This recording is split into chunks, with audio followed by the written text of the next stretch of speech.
الحمد لله رب العالمين والعاقبة للمتقين والصلاة والسلام على سيد الأنبياء والمرسلين. أعوذ بالله السميع العليم من الشيطان الرجيم من همزه ونفخه ونفثه. بسم الله الرحمن الرحيم. وقال إني ذاهب إلى ربي سيهدين. وقال اور ابراہیم علیہ السلام نے کہا، انی بے شک میں ذاہب جانے والا ہوں، الی ربی اپنے رب کی طرف، سیہدین وہ ضرور مجھے راستہ دکھائے گا، ربی حب لی اے میرے رب، حب لی عطا کر مجھے، من الصالحین ایسی اولاد، ایسا لڑکا جو نیکوں میں سے ہو، فبشرناہ پس ہم نے اسے خوشخبری دی، بغلام حلیم ایک بہت بردبار لڑکے کی، فلما پھر جب بلغا وہ پہنچا، معہ اس کے ساتھ، السعی دوڑ دھوپ کی عمر کو،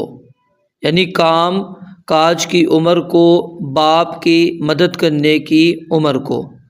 اور سعیٌ یہ تیز چلنے پر بھی دلالت کرتا ہے۔ قال تو اس نے کہا،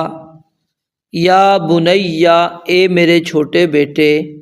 انی بے شک میں، ارا دیکھتا ہوں، فی المنام خواب میں، انی کہ بے شک میں، اذبحک تجھے ذبح کر رہا ہوں، فانظر پس دیکھ، ماذا تری تو کیا خیال کرتا ہے، قال اس نے کہا یعنی اسماعیل علیہ السلام نے کہا، یا ابتی اے میرے والد، اے میرے باپ، افعل کر، ما تؤمر جس کا تجھے حکم دیا جاتا ہے، ستجدنی تو ضرور مجھے پائے گا، انشاء اللہ اگر اللہ تعالیٰ نے چاہا، من الصابرین صبر کرنے والوں سے۔ فلما پھر جب، اسلما دونوں نے حکم مان لیا، یعنی دونوں مطیع ہو گئے، فرما بردار ہو گئے، اور معاملے کو اللہ رب العالمین کے سپرد کر دیا، یعنی تابع داری اختیار کر لی۔ فلما اسلما پھر جب دونوں نے حکم مان لیا، وَتَلَّهُ اور اس نے اسے گرا دیا، لِلْجَبِین پیشانی کی ایک جانب پر، وَنَادَيْنَاهُ اور ہم نے اسے آواز دی، اَن یا ابراہیم کہ اے ابراہیم علیہ السلام، قد یقیناً، صدقت تو نے سچا کر دکھایا، الرؤیا خواب، انا بے شک ہم، کذالک اسی طرح، نجزی جزا دیتے ہیں، المحسنین نیکی کرنے والوں کو، ان ھذا بے شک یہ، لہو یقیناً یہی، البلاء آزمائش ہے، المبین کھلی، یعنی ظاہری یہ امتحان ہے، ظاہری آزمائش ہے۔ اصل میں کیا ہے، با یا نون اس کا مادہ ہوتا ہے، اس کا معنی ہوتا ہے کسی چیز کو کھولنا، واضح کرنا۔ وَفَدَيْنَاهُ اور ہم نے اس کے فدیے میں دیا، بِذِبْحٍ عَظِيمٍ بہت بڑا ذبیحہ، وَتَرَكْنَا اور ہم نے چھوڑا، عَلَيْهِ اس پر، فِي الْآخِرِينَ پیچھے آنے والوں میں، کیا، سلام یہ کہنا کہ سلام ہو، علی ابراہیم ابراہیم علیہ السلام پر، کذالک اسی طرح، نجزی ہم جزا دیتے ہیں، المحسنین نیکی کرنے والوں کو، انہ بے شک وہ، من عبادنا المؤمنین ہمارے مومن بندوں میں سے تھا، وبشرناہ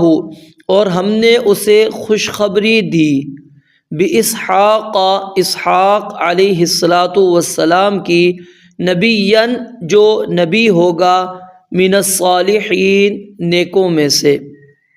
وبارکنا اور ہم نے برکت نازل کی، علیہ اس پر،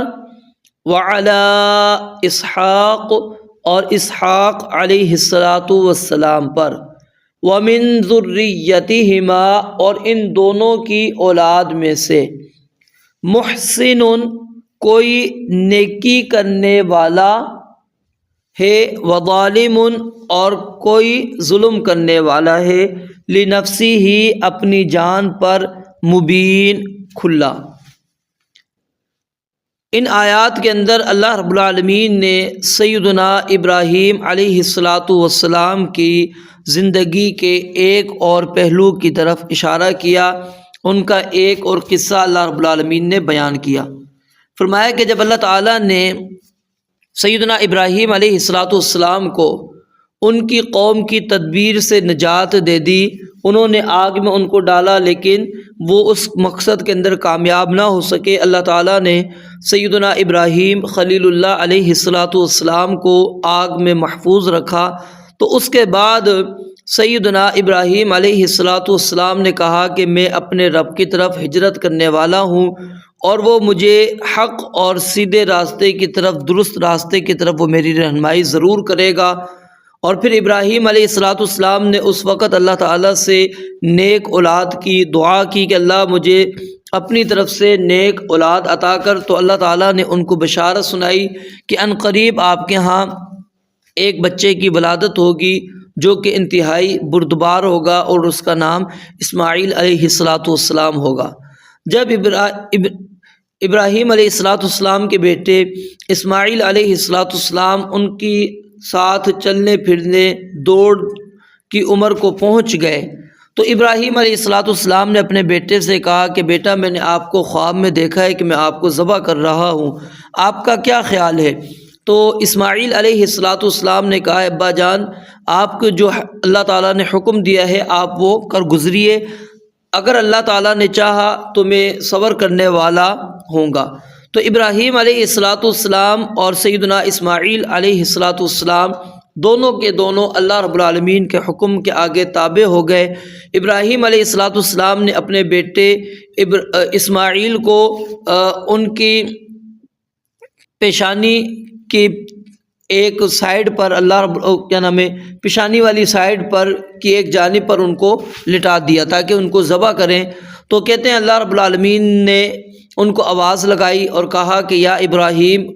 اے ابراہیم، قد صدقت الرؤیا، آپ نے خواب کو سچا کر دکھایا اور آپ نے اس خواب کے اوپر عمل کر لیا ہے، تو جو بھی اسی طرح نیکی کرنے والا ہوگا ہم اس کو اسی طرح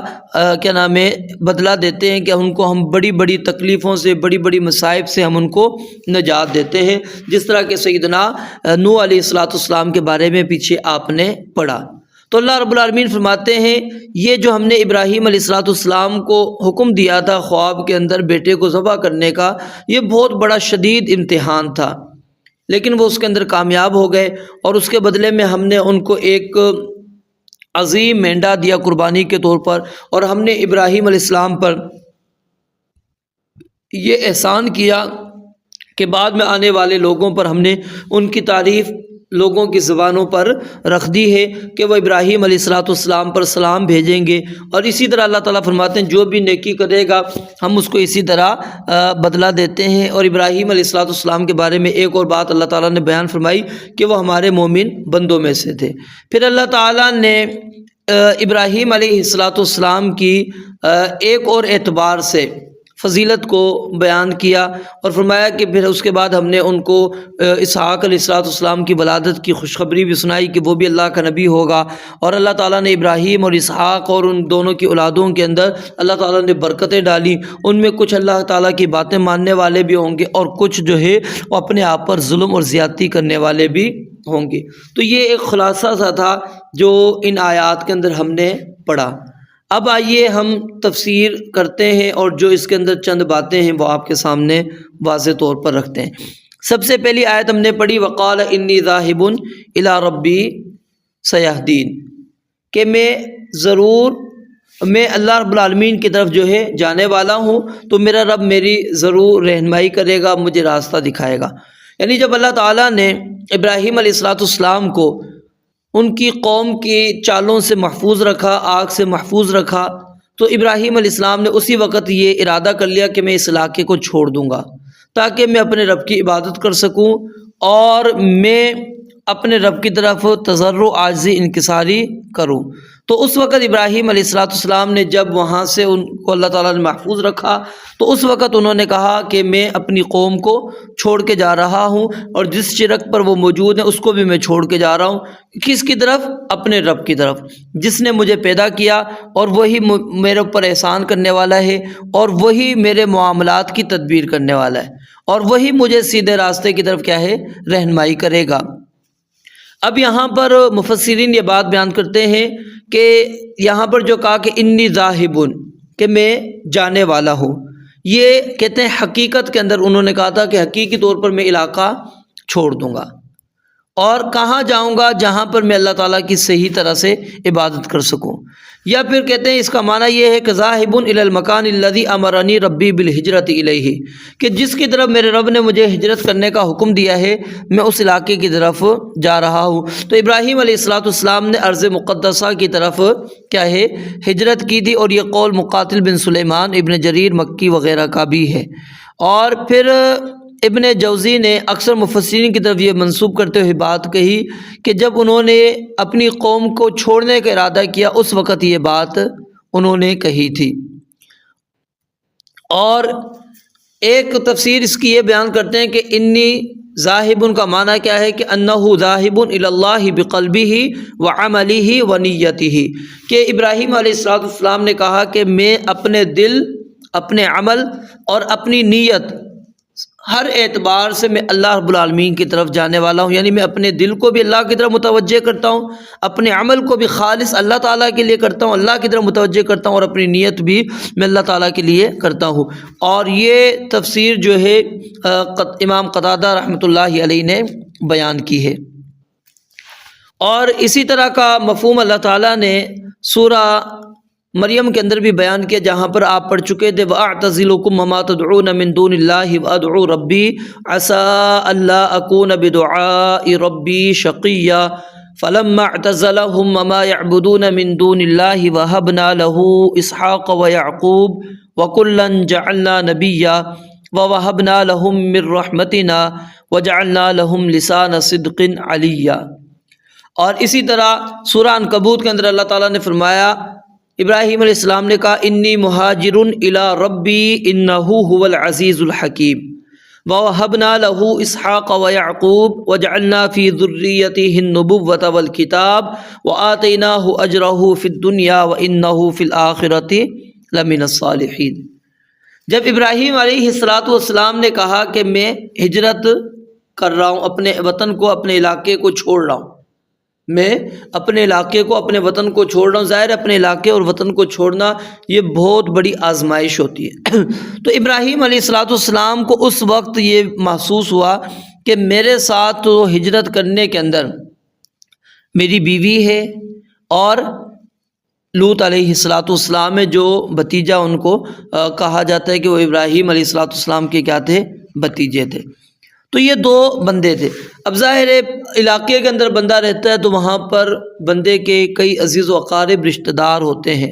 تو وہاں پر بندہ کسی چیز کی کمی محسوس نہیں کرتا۔ اب ابراہیم علیہ السلام نے سوچا کہ میں ہوں، میری بیوی ہے، اور میری بیوی بھی جو ہے وہ بانجھ ہے، اور اب ہمارے ساتھ کون ہوگا جس کے ساتھ ہم اپنے دل کو لگا سکیں، اپنے دل کو تسلی دے سکیں؟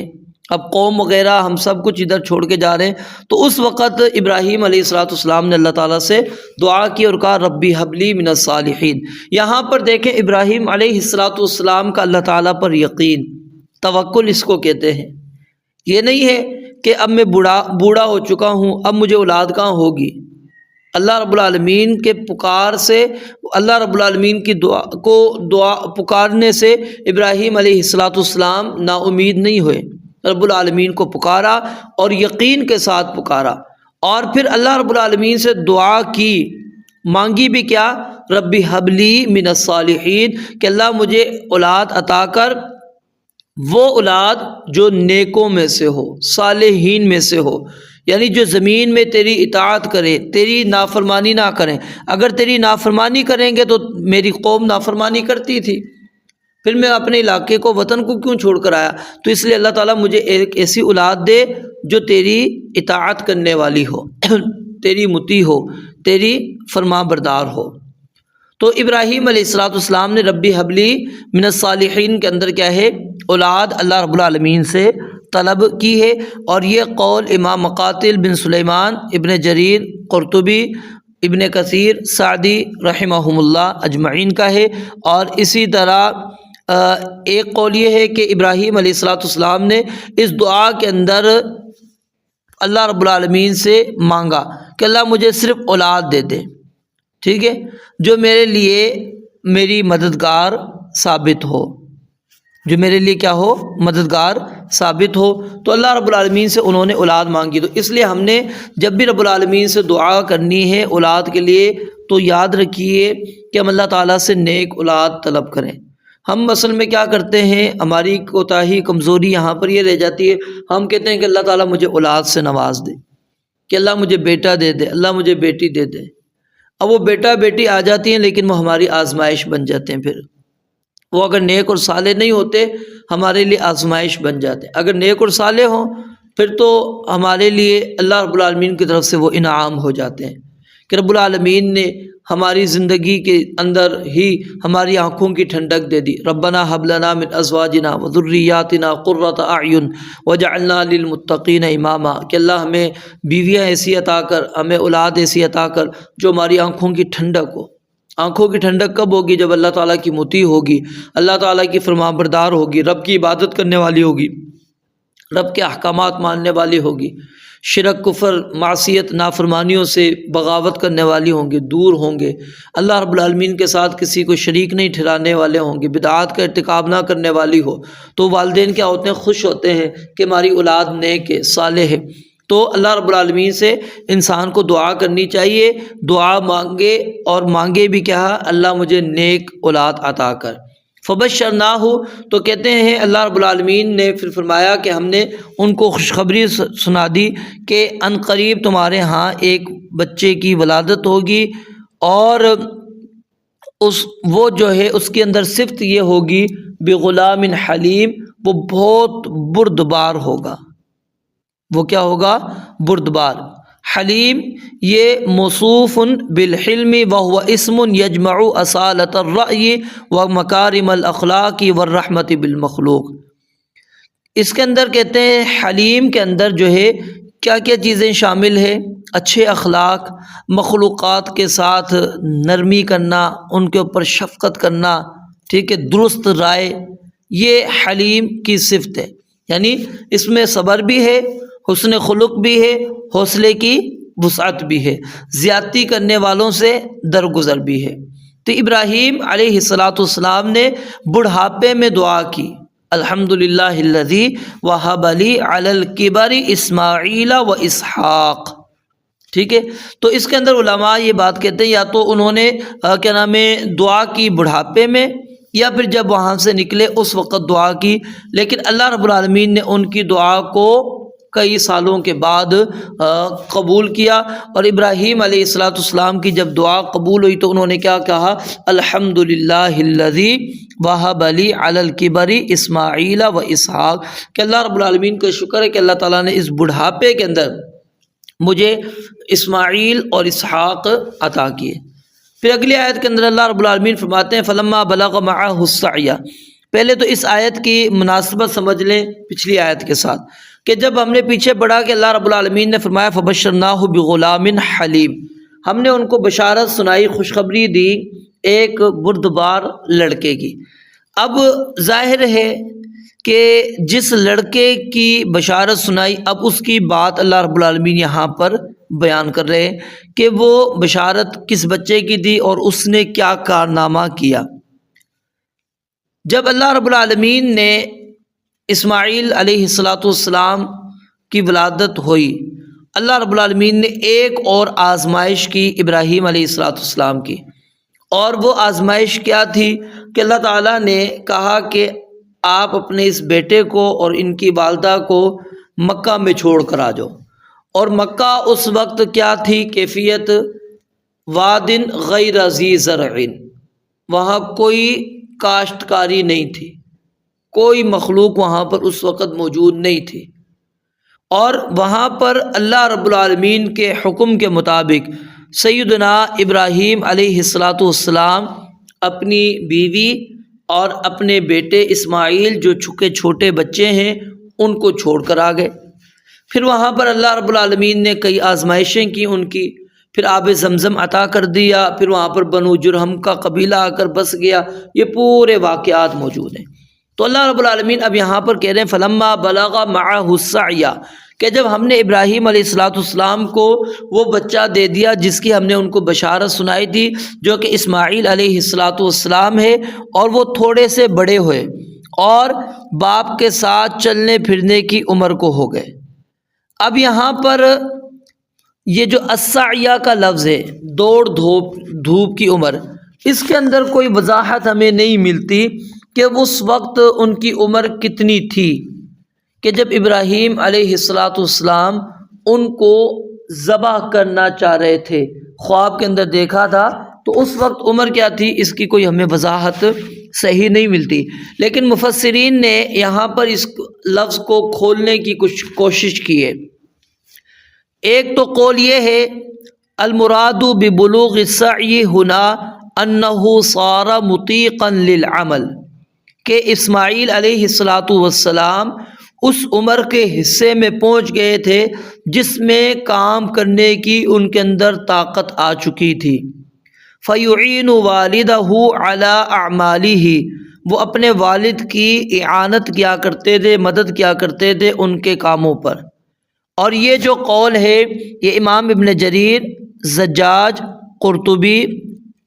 اور سیدنا عبداللہ بن عباس رضی اللہ تعالیٰ عنہما، امام مجاہد، اکرمہ وغیرہ کا ہے رحمۃ اللہ علیہم. اور ایک قول یہ کہا گیا کہ المراد بالسعی ہونا المشی، یہاں سعی سے مراد کیا ہے؟ چلنا، یعنی فصار یمشی مع ابیہ، وہ اپنے والد کے ساتھ چلتے تھے. اب بچہ ظاہر ہے وہ چلتا کیا ہے؟ 2-2.5 سال کے بعد اپنے والد کے ساتھ چلتا ہے، انگلی پکڑ کر چلنا شروع ہو جاتا ہے. فصار یمشی مع ابیہ. اور یہ تفسیر جو ہے امام ابن کثیر، شیخ ابن عثیمین رحمۃ اللہ علیہم نے کی ہے، اور یہ امام قتادہ نے بھی اور امام سدی نے بھی یہی تفسیر بیان کی ہے. امام سعدی بیان کرتے ہیں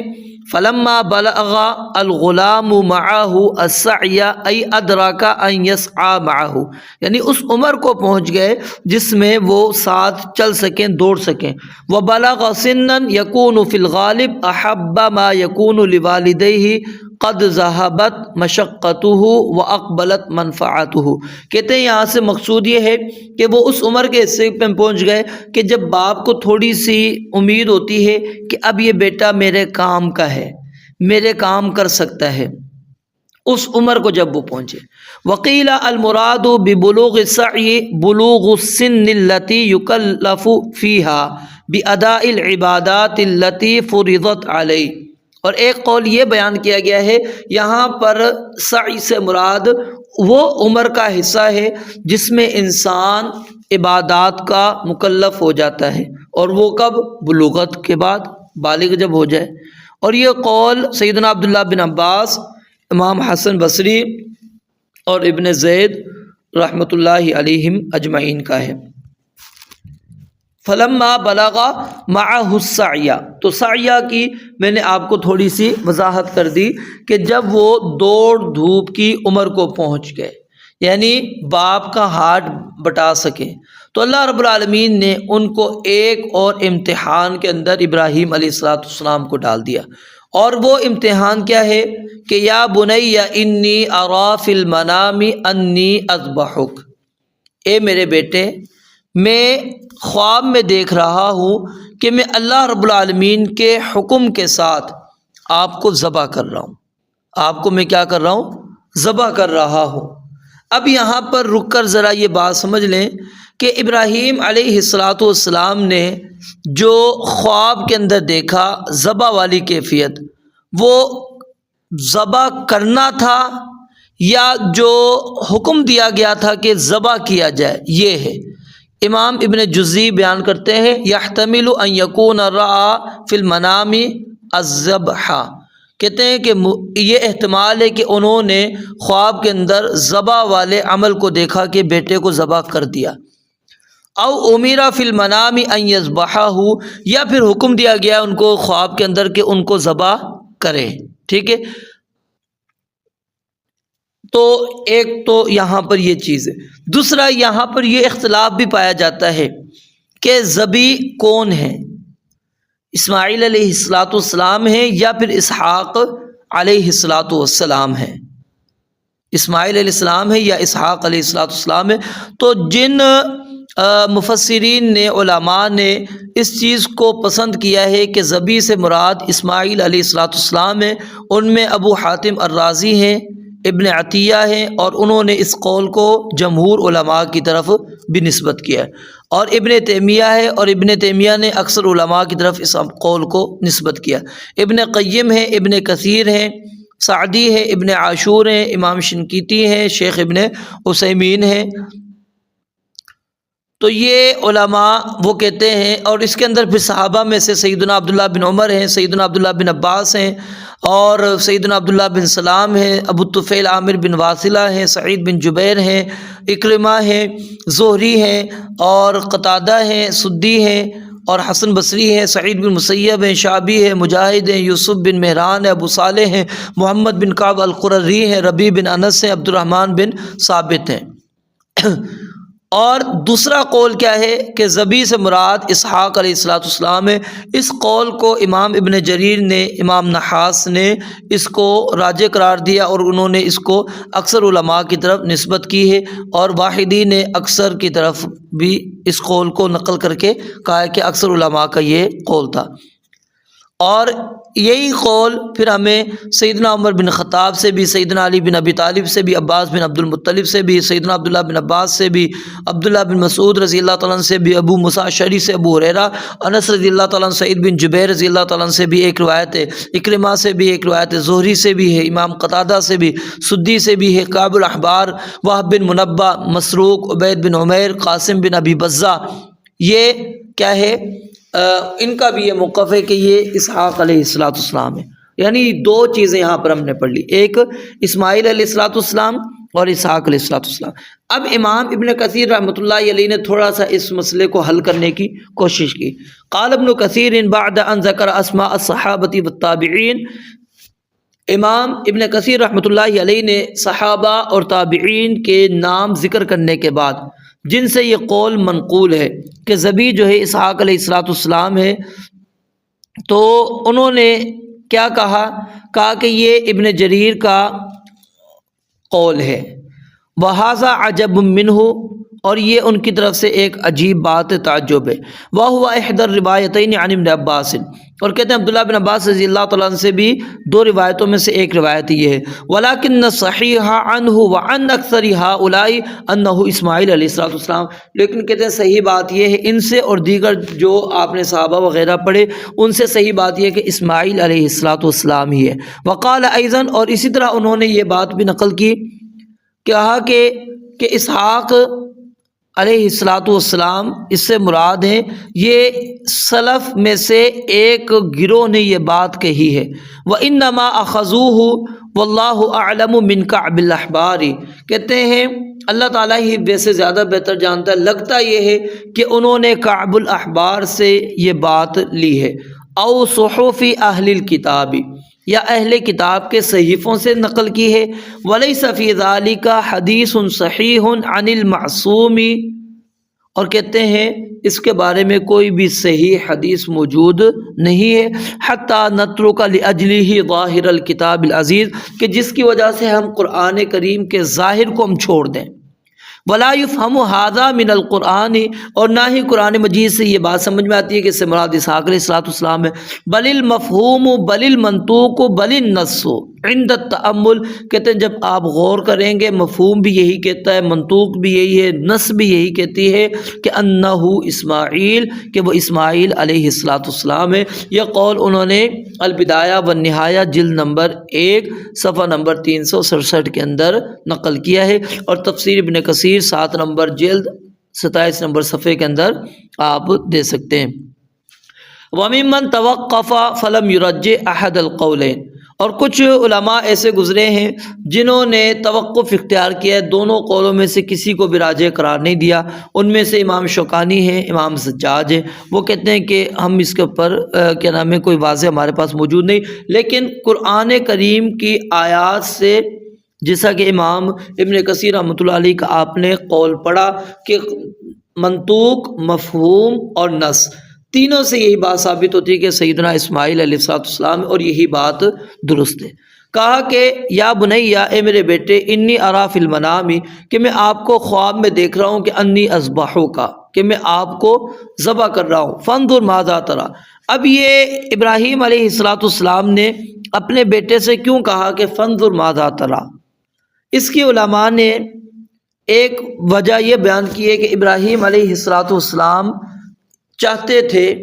کہ اللہ رب العالمین کے حکم میں میرا بیٹا بھی شریک ہو جائے، وہ بھی اللہ تعالیٰ کا حکم ماننے والا ہو، اور انہیں یہ امید کیوں تھی؟ کیونکہ اللہ تعالیٰ نے ابراہیم علیہ السلام کے بیٹے کی صفت کیا بیان کی تھی؟ فبشرناہ بغلام حلیم، تو حلیم ہونے کا ثبوت اسماعیل علیہ السلام نے دیا بھی، کہ اللہ رب العالمین نے ان کو صحیح عقل، فہم، سمجھ دی، صبر دیا، حوصلے کی وسعت اللہ تعالیٰ نے ان کو عطا کی، اور انہوں نے کہا فانظر ماذا تری، جب کہا بیٹا آپ اپنی رائے بتائیں۔ اور یہ یہاں پر علماء نے یہ بات بھی نقل کی، یہ معنی نہیں تھا کہ اسماعیل علیہ السلام اگر کہتے کہ میں نے ذبح نہیں ہونا، آپ کیوں مجھے ذبح کر رہے ہیں، بڑھاپے کے اندر آپ کو میں ملا ہوں اور آپ مجھے ابھی ذبح کر رہے ہیں، نہیں، ابراہیم علیہ السلام پھر بھی کرتے، لیکن اصل مقصود کیا ہے کہ اسماعیل علیہ السلام کو اللہ تعالیٰ کی اطاعت کے اندر وہ شریک کرنا چاہتے تھے۔ تو اسماعیل علیہ السلام نے اپنے والد سے کیا کہا؟ افعل ما تؤمر، کہ جو اللہ رب العالمین نے آپ کو حکم دیا ہے اس میں اللہ رب العالمین کا حکم مانیں، اور اللہ رب العالمین کی طرف آپ مطیع ہو جائیں، فرمان بردار ہو جائیں۔ غور کریں، یہاں پر اسماعیل علیہ السلام نے اسے خواب نہیں سمجھا بلکہ اللہ کا حکم سمجھا، اور کہا کہ آپ کو جو حکم دیا جا رہا ہے وہ آپ کریں۔ اور یہ آیت کا ٹکڑا اس بات کی بھی واضح دلیل ہے کہ انبیاء کا خواب کیا ہوتا ہے؟ وحی الہی ہوتا ہے۔ ابراہیم اور اسماعیل علیہ السلام دونوں نے یہی بات سمجھی کہ اللہ رب العالمین نے خواب کے اندر یہ جو بات دکھلائی ہے یہ اللہ کا حکم ہے، اور اس کی ہم نے تعمیل کرنی ہے، اس کے لیے ہم نے تیار ہونا ہے، اللہ رب العالمین کی بات کو ماننا ہے۔ ستجدنی انشاء اللہ من الصابرین، کہ اگر اللہ رب العالمین نے چاہا تو اللہ رب العالمین کے حکم سے میں صبر کرنے والوں میں سے ہو جاؤں گا۔ یہاں پر اسماعیل علیہ السلام کی کمال اطاعت کے ساتھ کمال صبر وہ بھی واضح ہو رہا ہے، اور یہ کیوں تھا؟ کیونکہ اللہ رب العالمین نے ان کو بغلام حلیم صفت دی تھی، اور اس کا یہ نتیجہ ہے۔ اور اطاعت اور صبر کے ساتھ ان کا دیکھیں اللہ تعالیٰ کے حسن ادب وہ بھی واضح ہو رہا ہے کہ انہوں نے اپنی اطاعت کو اور اپنی قربانی کو اللہ تعالیٰ کی مشیت کے تابع قرار دیا، کہ اگر اس نے چاہا تو میں اس آزمائش کے اوپر کیا کروں گا؟ صبر کروں گا، اور اگر اللہ رب العالمین نے نہیں چاہا تو میں نہیں کر سکتا، اور میں صبر کروں گا تو مجھے اللہ رب العالمین سے جو ہے اجر کی امید ہے، اور ذبح ہوتے ہوئے میں کوئی کیا نام ہے وہ جزا فضا نہیں کروں گا۔ اور پھر اللہ رب العالمین نے سورہ مریم کے اندر ان کی صفت بیان کی، وذکر فی الکتاب اسماعیل انہ کان صادق الوعد۔ اور اسی طرح سورہ انبیاء میں کہا واسماعیل وادریس وذوالکفل کل من الصابرین۔ اس صفت اللہ تعالیٰ نے بیان کر دی کہ وہ کیا تھے،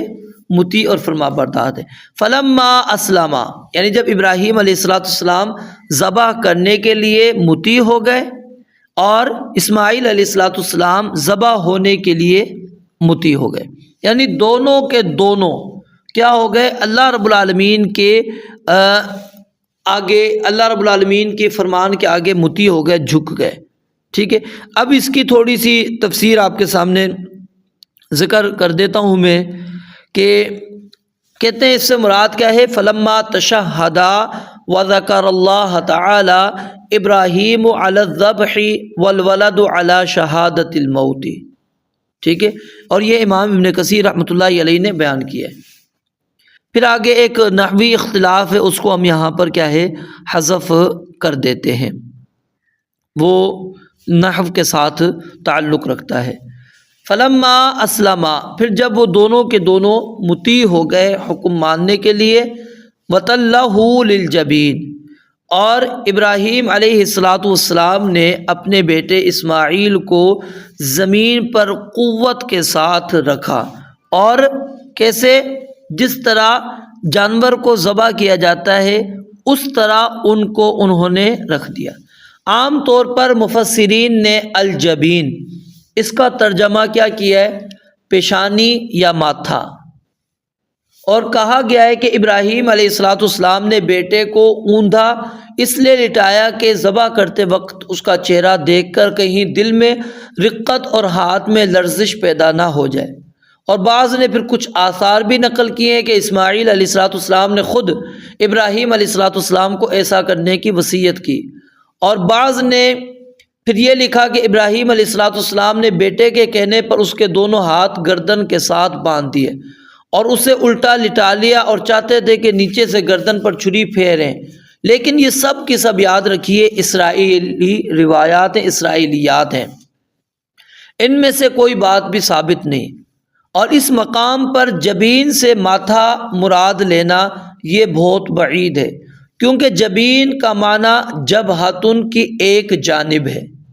ہر آدمی کی دو جبینیں ہوتی ہیں۔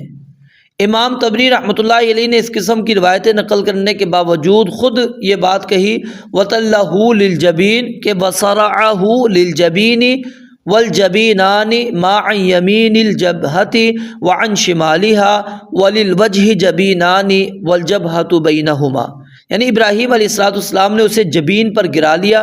اور دو جبینیں وہ ہیں جو جبہتن پیشانی کے دائیں اور بائیں طرف ہوتی ہے، اور چہرے کی دو جبینیں ہوتی ہیں، اور جبہتن پیشانی ان دونوں کے درمیان ہوتی ہے۔ قاموس میں بھی یہ بات موجود ہے کہ الجبینان حرفان مقتنف الجبہۃ من جانبیہا، یعنی ماتھے کے دونوں جانبوں والے کناروں کو دو جبینیں کہتے ہیں۔ اس لیے جو ہے ہم نے پیچھے جو ترجمہ پڑھا اس کا کیا پڑھا، پیشانی کی ایک جانب پر، پیشانی کی ایک جانب پر گرا دیا، جس طرح جانور کو ذبح کرتے وقت جانور کو لٹایا جاتا ہے تاکہ حلق پر چھری پھر سکے۔ تو فلما اسلم وتلہ للجبین، اللہ کہتے ہیں جب دونوں نے حکم مان لیا اور اسے پیشانی کی ایک جانب پر گرا دیا، پھر کیا ہوا، اللہ رب العالمین نے اس کا جواب یہاں پر نقل نہیں کیا۔ ٹھیک ہے، اللہ رب العالمین بہتر جانتے ہیں جو ہوا، یعنی کیونکہ اصل میں وہ کیفیت کیا تھی، بیٹے کی کیفیت کیا ہے اور باپ کی کیفیت کیا ہے، بیٹا کتنا مطیع فرما بردار ہے اور باپ اس عمل کے اندر کتنا اللہ رب العالمین کا مطیع فرما بردار ہے۔ تو اس سوال کا جواب یہاں پر ذکر نہیں کیا گیا، کیونکہ یہ بات بیان میں آنا مشکل ہے کہ باپ کے دل پر کیا گزر رہی تھی، فرشتوں کی حیرانی کا کیا عالم تھا، اللہ تعالیٰ جس کے حکم پر وہ عزیز بیٹے کو ذبح کر رہے تھے کس قدر خوش اور مہربان ہو رہا تھا۔ اب یہاں پر مفسرین نے بعض صحابہ اور بعض تابعین سے مختلف آثار نقل کیے، جن میں سے اکثر کی تو سند ہی صحیح نہیں ہے۔ اگر صحیح ہو بھی تو ظاہر ہے کہ وہ حضرات اس واقعے کے وقت وہاں پر موجود نہیں تھے، نہ انہوں نے نبی علیہ الصلوۃ والسلام سے وہ باتیں روایت کی ہیں، نہ ہی اپنی معلومات کا کوئی اور معتبر ذریعہ بتایا ہے۔ امام ابن کثیر رحمۃ اللہ علیہ نے البدایہ و نہایہ میں اسماعیل علیہ السلام کا قصہ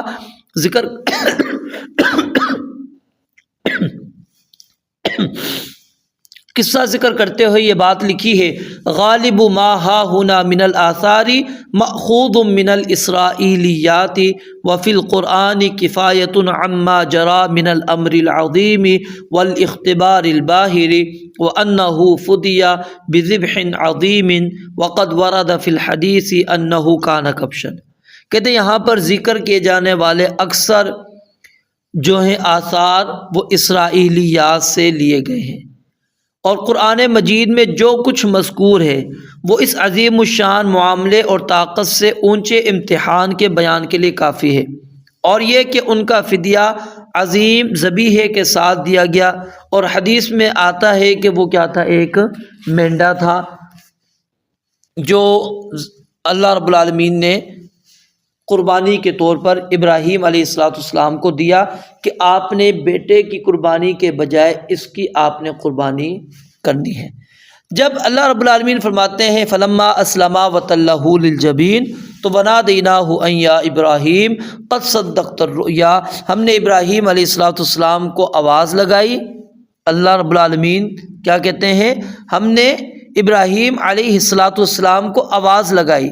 اور آواز لگا کر کیا کہا، قد صدقت الرؤیا، کہ یقیناً تو نے اپنا خواب کا سچا کر دکھایا، اور تو نے اس کام پر جو خواب کے اندر دیکھا تھا عمل کیا، اور اپنے بیٹے کو تم نے ذبح کرنے کے لیے لٹا دیا۔ وَإِبْرَاهِيمَ الَّذِي وَفَّى، اللہ تعالیٰ فرماتے ہیں ابراہیم کون تھے، جو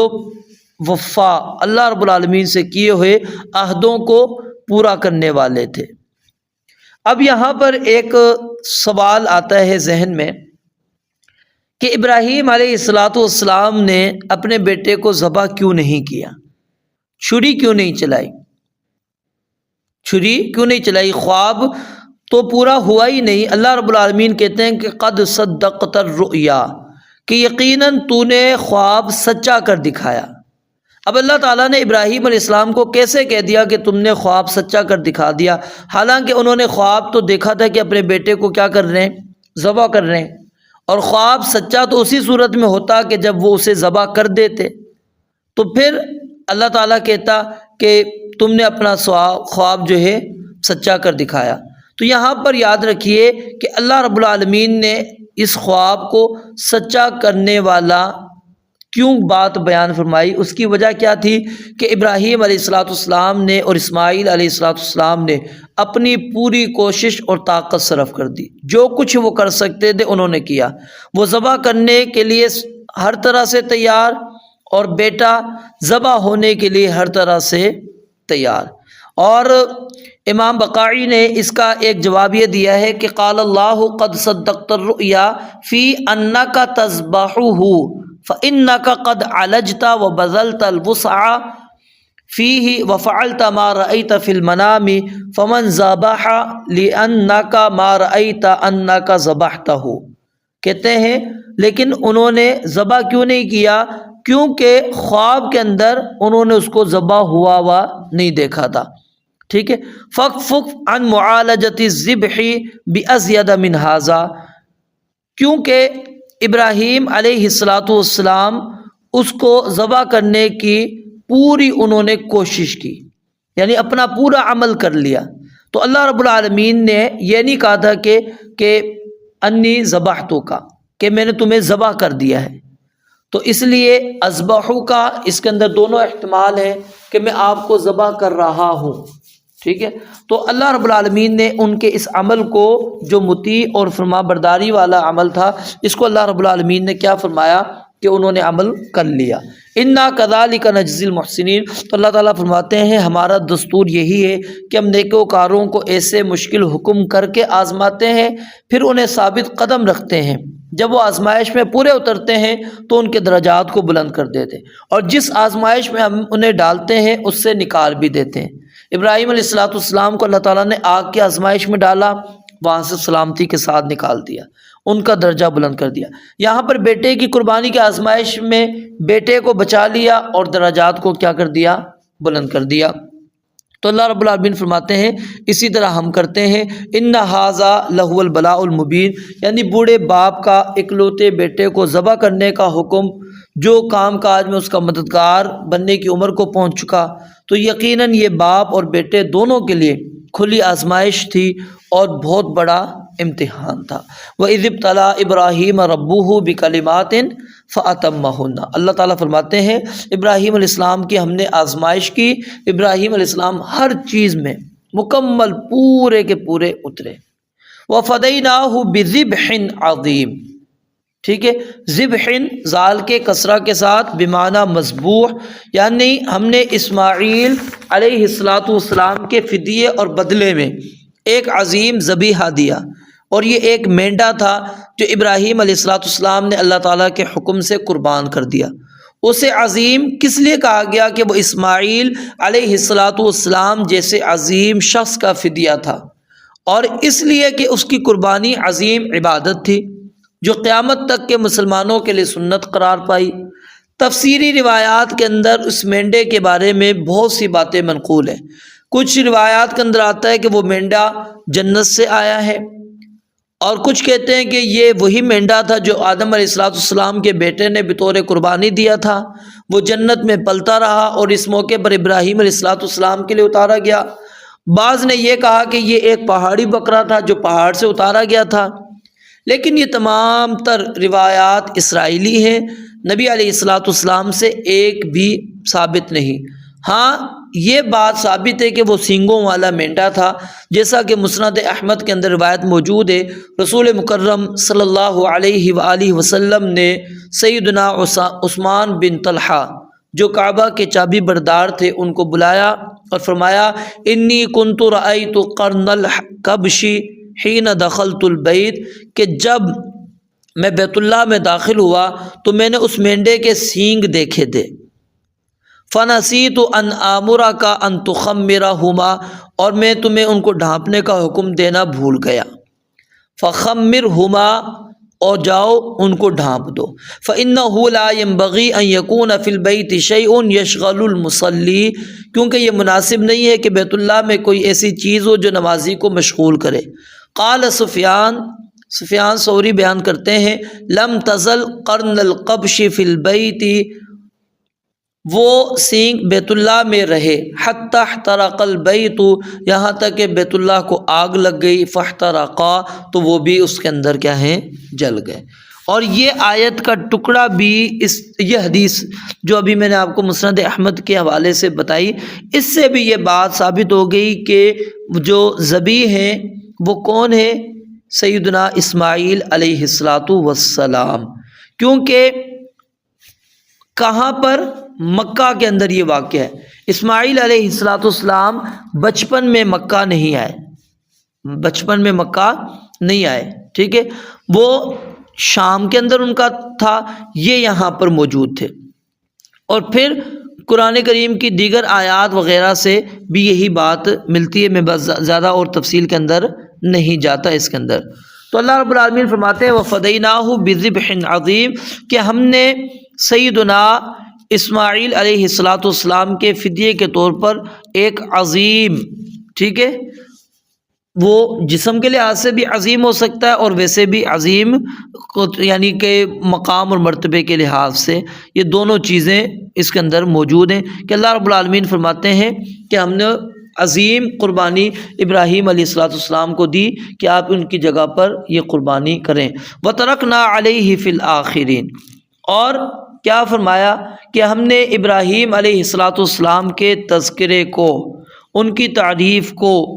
بعد میں آنے والے لوگوں کے اوپر ہم نے چھوڑ دیا کہ تم نے ابراہیم علیہ السلام کا اچھے انداز کے اندر تم نے اس کا تذکرہ کرنا ہے، اچھے انداز سے اس کا تذکرہ کرنا، اس کے اوپر سلامتی کی دعا کرنی ہے۔ کذالک نجزی المحسنین، تو اللہ تعالیٰ فرماتے ہیں اسی طرح ہم احسان کرنے والوں کو، نیکی کرنے والوں کو جزا دیتے ہیں، بدلہ دیتے ہیں۔ پیچھے میں نے آپ کو احسان کے اندر یہ بات بیان کر دی تھی کہ احسان اللہ رب العالمین کے ساتھ بھی ہوتا ہے اور بندوں کے ساتھ بھی ہوتا ہے۔ الاحسان ان تعبد اللہ کأنک تراہ فإن لم تکن تراہ فإنہ یراک۔ اور بندوں کے ساتھ کیا ہے کہ اللہ رب العالمین نے جو کچھ آپ کو دیا ہے اس میں سے آپ غرباء، فقراء، مساکین ان کی مدد کریں۔ وَأَحْسِن كَمَا أَحْسَنَ اللَّهُ إِلَيْكَ، جس طرح اللہ تعالیٰ نے آپ کی مدد کی ہے، آپ کے ساتھ احسان کیا، اس طرح آپ لوگوں کے ساتھ احسان کریں۔ اِنَّهُ مِنْ عِبَادِنَا الْمُؤْمِنِينَ، یہاں پر کہا کہ ابراہیم علیہ السلام ہمارے مومن بندوں میں سے تھے، وہ اکیلے اللہ تعالیٰ کی عبادت کرنے والے، اپنی عبادات کے اندر اللہ رب العالمین کے ساتھ کسی کو شریک کرنے والے نہیں تھے۔ یہ عبد یہ صفت ہے، ہم سمجھتے ہیں غلام ہونا، عبد ہونا یہ کوتاہی، یہ کمزوری ہے، نہیں، یہ اللہ رب العالمین کے ساتھ جب اس کی نسبت ہو جائے گی، اللہ کہتے ہیں یہ میرا بندہ ہے، تو بندے کے لیے یہ اعزاز ہے۔ نبی علیہ السلام کے اللہ تعالیٰ نے فرمایا سبحان الذی اسریٰ بعبدہ وان کنتم فی ریب مما نزلنا علی عبدنا، ٹھیک ہے، پھر اشہد ان محمدًا عبدہ ورسولہ، یہ لفظ ہم بار بار پڑھتے ہیں۔ تو وبشرناہ باسحاق نبی من الصالحین، ہم نے ابراہیم علیہ السلام کو اسحاق کے بارے میں بھی بشارت سنائی کہ اللہ تعالیٰ تمہیں مزید اولاد عطا کریں گے، ان کا نام اسحاق ہوگا، اور وہ اللہ رب العالمین کے طرف سے نبی بھی ہوں گے اور نیکوکاروں میں سے ہوں گے، یعنی فبشرناہا باسحاق ومن وراء اسحاق یعقوب، ہم نے اسحاق کے بعد ان کی آگے نسل چلنے کی طرف بھی ہم نے ان کو خوشخبری دی کہ ان کے بعد تمہیں آگے پوتا بھی ہوگا، یعقوب اس کا نام ہوگا۔ وَوَهَبْنَا لَهُ إِسْحَاقَ وَيَعْقُوبَ نَافِلَةً وَكُلًّا جَعَلْنَا صَالِحِينَ فَلَمَّا اعْتَزَلَهُمْ وَمَا يَعْبُدُونَ مِن دُونِ اللَّهِ وَوَهَبْنَا لَهُ إِسْحَاقَ وَكُلًّا جَعَلْنَا نَبِيًّا، ٹھیک ہے، وبارکنا علیہ وعلی اسحاق ومن ذریتہما محسن وظالم لنفسہ مبین۔ جب اللہ تعالیٰ نے ابراہیم علیہ السلام کی تعریف کر دی کہ وہ سارے امتحانات کے اندر کامیاب ہو گئے، تو اللہ رب العالمین نے اب ان کو جزا کے طور پر یہ بات کہی کہ ہم تمہاری اولاد کے اندر ہم نے کچھ نیک لوگوں کو پیدا کرنا ہے نبوت کے لیے۔ پیچھے آپ نے پڑھا نا کہ انی جاعلک للناس اماما، پہلے سپارے میں، کہ میں آپ کو لوگوں کے لیے امام بنانے والا ہوں۔ قال ومن ذریتی، تو انہوں نے کہا کہ آپ اللہ میری اولاد کو بھی۔ قال لا ینال عہدی الظالمین، تو اللہ تعالیٰ نے کہا ظالم جو ہے ان لوگوں کو میرا عہد نہیں پہنچے گا۔ تو یہاں پر اللہ رب العالمین نے فرمایا کہ ہم ابراہیم علیہ السلام پر اور اسحاق علیہ السلام پر ہم کیا کریں گے، برکتوں کو نازل کریں گے۔ اب یہاں پر تھوڑا سا بعض مفسرین نے اختلاف کیا ہے کہ یہاں وبارکنا علیہ، اس سے مراد ابراہیم علیہ السلام ہیں یا اسحاق ہیں اور اسماعیل بھی ہیں۔ تو بعض نے ابراہیم اور اسماعیل دونوں کو مراد لیا ہے، اور برکت کے اندر کیا چیز ہے کہ اللہ تعالیٰ ان کو بہت ساری اولاد عطا کرے گا اور ان کے اندر نبوت کا سلسلہ رکھے گا، ٹھیک ہے۔ تو دونوں کہا تو دونوں بیٹوں کو دونوں سے بہت اولاد پھیلی۔ اسحاق علیہ السلام کے اندر بھی نبی گزرے جو بنی اسرائیل کے کہلائے، اور اسماعیل علیہ السلام کی اولاد عرب والے جن میں رسول اللہ صلی اللہ علیہ وسلم کی پیدائش ہے۔ وَمِن ذُرِّيَّتِهِمَا مُحْسِنٌ،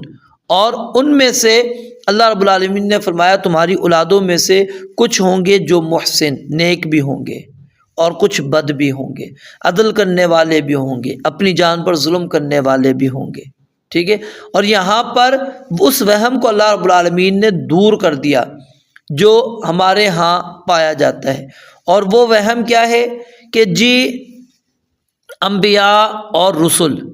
ان کے خاندان کے اندر کوئی بد نہیں آ سکتا، ان کے خاندان کے اندر کوئی بد نہیں آ سکتا۔ آپ نے پیچھے نوح علیہ السلام کا تذکرہ پڑھا، ٹھیک ہے، ان کا بیٹا نافرمان نکلا، ابراہیم علیہ السلام کے والد نافرمان نکلے،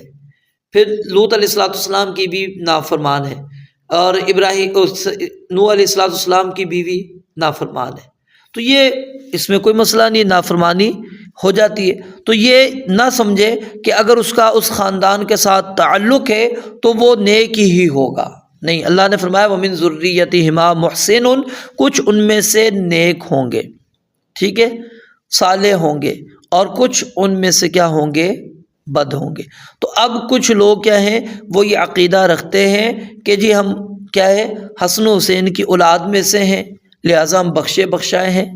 تو یہ بخشے بخشائے والا کام نہیں ہے۔ اگر ہوتا تو پھر ابراہیم علیہ السلام کی نسل، بلکہ آپ دیکھیں آدم علیہ السلام کی نسل ہے نا ہم، وہ بھی اللہ کے نبی تھے، پھر سب کے سب جنت میں جائیں، جہنم میں پھر کیوں جا رہے ہیں؟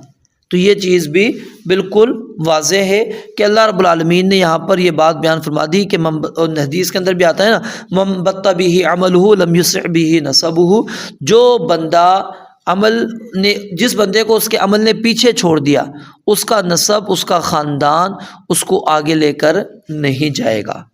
تو اس لیے انسان اپنے اعمال کے بل بوتے پر آگے جائے گا۔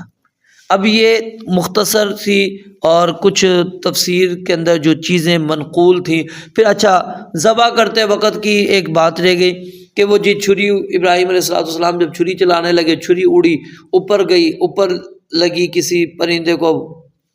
وہ ذبح ہو گیا زمین پہ، اب پانی میں جا کے گری، ٹھیک ہے، وہاں مچھلی جو ہے اس سے وہ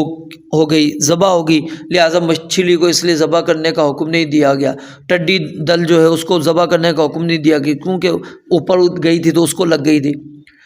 اب بندہ سوچے، عقل کرے، کیا ابراہیم علیہ السلام جب مکہ میں تھے وہاں پانی تھا؟ وہاں پانی موجود تھا؟ وہ تو وادٍ غیر ذی زرع ہے، وہاں کیسے آ گئی؟ تو بنانے والے ایسی باتیں بنا لیتے ہیں کہ انسان اس کے اوپر غور بھی نہیں کرتا۔ رب العالمین سے دعا ہے کہ اللہ تعالی ہمیں جو کچھ پڑھا، جو کچھ سنایا اس پر عمل کرنے کی توفیق عطا فرمائے، اور اللہ تعالی ہمیں سیدنا ابراہیم، سیدنا اسماعیل، سیدنا اسحاق اور سیدنا یعقوب علیہ السلام ان کی سیرت کو پڑھنے اور اس کے مطابق اپنے عقیدے، اپنے عمل کو بنانے کے اللہ تعالی ہمیں توفیق عطا فرمائے۔ وآخر دعوانا ان الحمد للہ رب العالمین۔